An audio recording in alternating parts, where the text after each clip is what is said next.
Hey, folks, and welcome back to Glenn and Adrian's Rock Talk. That's Adrian. And that's Glenn.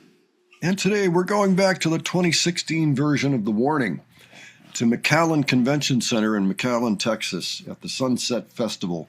We've already checked out Black Holes from this set, June 2016. So that's almost a year before the album dropped, their very first album. So it's an early version of that one. That was great. Well worth listening to if you haven't. Next song in the set list is River's Soul. It looks like the person that got these might have missed the occasional opener. I noticed that this particular clip, maybe the first syllable or two of singing is out. Something like that. I didn't listen far, but I did notice that. River's Soul, I think, is one of those songs that almost made Escape the Mind, but didn't. And so eventually it showed up on the bonus tracks of 21st Century Blood. Part of the album on the CD, but it's not on the vinyl version. But yeah, a very important early song. This is one that they played for Dave Ellison of Megadeth, as a matter of fact, when they were at Berkeley, and he was very impressed. It's also just a really interesting scene here. Throughout Black Holes, there was this oddly almost disconnected thing going on where there were bubbles everywhere. They have a bubble machine, or, the festival does, I believe. So I don't know if that means that the other acts were also younger musicians or not. I'm not sure what it means, but it was really something seeing all the bubbles and hearing Pow singing a very intense Black Holes. So we'll see how they go with River's Soul. Adrian, do you have any thoughts ahead before we look at this? Well, as you said, I saw an enchanting performance of Black Holes from Pow and Company last time. Yeah, it was kind of unbelievable. It was like from another plane. It was one of my favorite versions of that song. All right, well, let's continue with River Soul. We'll discuss after.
Well, what'd you think, Adrian? It's first of all, it's fun watching Pau beat the living heck out of the drums at this point in history.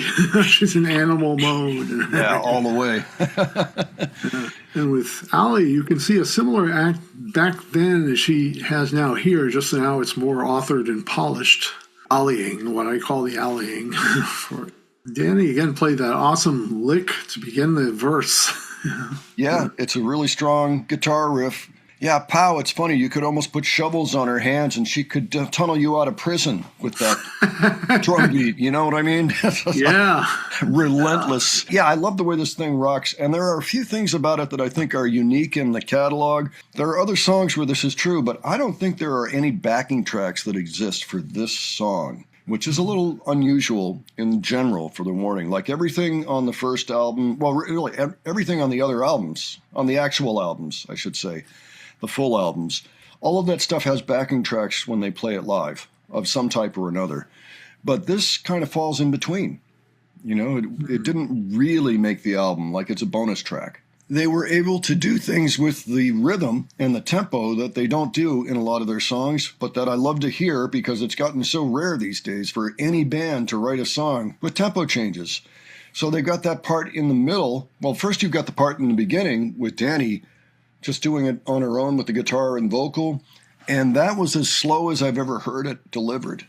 She can vary the tempo depending on how she's feeling that day to whatever she wants it to be to open the song. But then the song actually opens up and it's a little faster. That's what Pau takes care of. But then in the middle, I can see the light.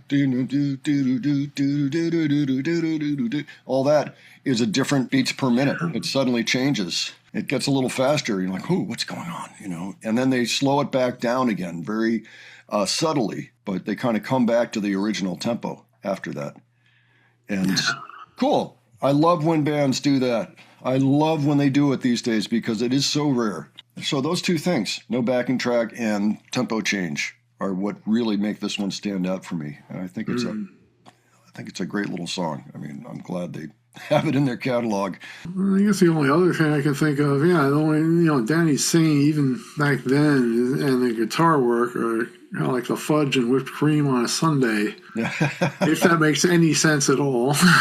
Yeah. I mean, you need the glass and the ice cream, of course, if the sundae's going to exist, but, I see. Then you have the fudge and the whipped cream, and that makes it a sundae. Wait, so who's the glass? Glass dish. Okay. Oh, I don't know. Ali and Pau would be the glass dish and the ice cream, I suppose. I haven't decided which is which. Oh, Danny's the whipped cream. Yeah, wait, hold on. Let's see here. Let's get our condiments straight. Who's Pau going to be? She'll be the glass dish because she provides the rhythm. That's the basis for the song. The bedrock. Yeah. Yeah, that's a bedrock, exactly. And then there's the bass. Yeah, that's got to be the ice cream. Supported by it. That's the ice cream. And then Danny's part is maybe the guitar is the fudge and the singing is the whipped cream, or maybe the other. Yeah, whipped cream and nuts. And I hadn't thought about that. Nuts and a cherry. Cherry on top. Yeah. Yeah. All that. Yeah, that seems to fit to a degree. They all have their own specific jobs in the band. So now I'm hungry. Oh, great. Yeah. But yeah, that was cool. Again with the bubbles. I mean, apparently it's just a thing. They're like, we're gonna have bubbles, and that's it. That's I don't know if it's a festival thing or what, but it's funny. It's like just full blast bubbles the whole set, please. Okay, all right. So it's cool though. I enjoyed watching this. One of the earliest versions of this that I've heard, although they did play it a few months earlier at TEDx. So we actually have a really nice version of this, and we have that. Maybe I'll make sure that it's in the cards if you want to check it out. Wonderful stuff. I think we should keep watching the show. I'm not sure what comes next, but we will be continuing it. But folks, why don't you let us know what you thought of this? Of course, tell us if you were there, and any details you can give us, leave them below. Any experience you had, whether you met them or not, or you met other people, whatever, we'd just be interested. Was it a cloudy day? Was it a nice day? It looks okay now. And if you have other suggestions for us, leave those below. And if you enjoyed this video, please give it a like. And if you enjoyed the presentation, please subscribe. All right, thanks so much for joining us today. We will catch you on the next one. Take care, folks. See you all later.